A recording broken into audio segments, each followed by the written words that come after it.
लोक काय म्हणतील? तुला जराही काही वाटत नाही का अभि? मंगलाताई रागानेच अभिजितला बोलत होत्या. लोक? कोण लोक आई?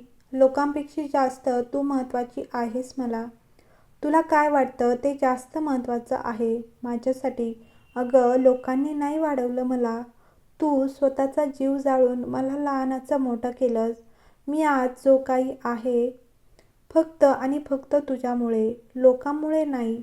त्यामुळे ते काय विचार करतात, त्यांना काय वाटेल हे माझ्यासाठी महत्त्वाचं नाहीये. माझ्यासाठी तू महत्त्वाची आहेस. तुला काय वाटतं, तू काय विचार करतेस ते जास्त महत्त्वाचं आहे. अभि त्याच्या आईला समजवण्याचा प्रयत्न करत होता. बराच वेळ अभि आणि मंगलाताई मध्ये वाद सुरू होता. खूप उशीर झाल्यामुळे दोघेही त्यांच्या त्यांच्या खोलीत निघून गेले. मंगलाताईला काही केल्या झोप लागत नव्हती. त्या एकटक छताकडे बघत बेडवर पडून होत्या. आज अभि जे काही बोलत होता त्याचा विचार सारखा त्यांच्या मनात घोळत होता. काय चूक, काय बरोबर या प्रश्नाची उत्तरे काही केल्या त्यांना मिळत नव्हती. अभि लहान असतानाच त्याचे वडील त्यांना सोडून गेले. मंगलाताईने अभिला बघून दिवस काढले. त्याला शिकून खूप मोठं करायचं, एक चांगला माणूस बनवायचं हेच त्यांचं स्वप्न होतं. पण अभि असं काही करेल याचा त्यांनी कधीच विचार केला नव्हता. खरं तर अभिच्या वागण्यामुळे त्या आतून फार खचून गेल्या होत्या. रात्री कधी त्यांचा डोळा लागला त्याचं त्यांनाही कळलं नाही. सकाळी उठून त्या मॉर्निंग वॉकला सुद्धा आज गेल्या नव्हत्या. त्यांचं मन कशातच लागत नव्हतं. इतक्यात दारावरची बेल वाजते. त्या दार उघडतात. बाहेर राधिका त्यांची मैत्रीण उभी असते. तिला बघून मात्र त्यांच्या डोळ्याचा बांध फुटतो. अगं मंगला, शांत हो. बस पुरे आता, इथे बस आधी. राधिका मंगलाला शांत करत तिला खुर्चीवर बसवतात. तिला पाणी प्यायला देतात. आता सांग काय झालं? अशी का अस्वस्थ वाटत आहे? राधिका, हा अभि बघ काय म्हणतोय ग. त्याला लग्न करायचं आहे. पण एका विधवेशी विवाह. लोक काय म्हणतील? त्याला पुढून किती चांगले स्थळं येतायत. आणि हा काहीच विचार न करता असा कसा विचार करू शकतो? शिवाय त्या मुलीला तिचं मूलदेखील आहे. लग्न म्हणजे काय समाजसेवा आहे का कुणाही बरोबर करायला? हे सोडून गेले तेव्हा नुकताच 5 वर्षाचा होता माझा अभि. मी फक्त त्याच्यासाठी जगले. तो खूप मोठा व्हावा, खूप नाव मिळावं, एक चांगला माणूस व्हावा यासाठी मी काय काय नाही केलं ग.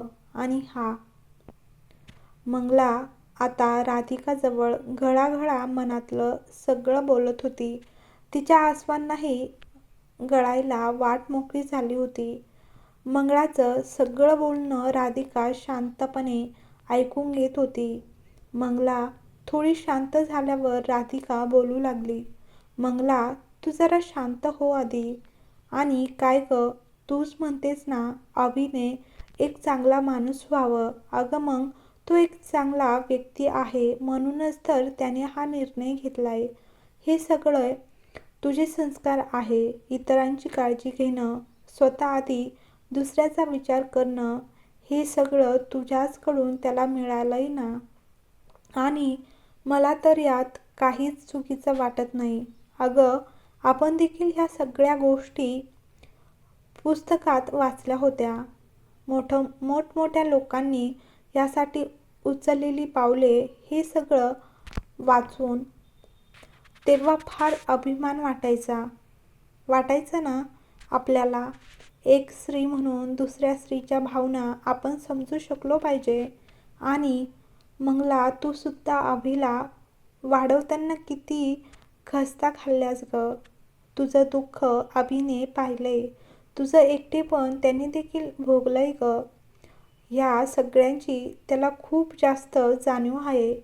मग एखाद्या मुलीचं उद्ध्वस्त झालेलं आयुष्य पुन्हा फुलवण्याचा जर तो विचार करतोय तर यात काय वाईट आहे? तुला तर अभिमान वाटायला हवा. आपला अभि इतका हळवा विचार करतो, स्त्रियांचा सन्मान करतो आणि काय गं, काय हवं ह्यापेक्षा जास्त? राधिकाचं बोलणं मंगलाला कळलं होतं. तिला आता सगळं स्पष्ट झालं होतं.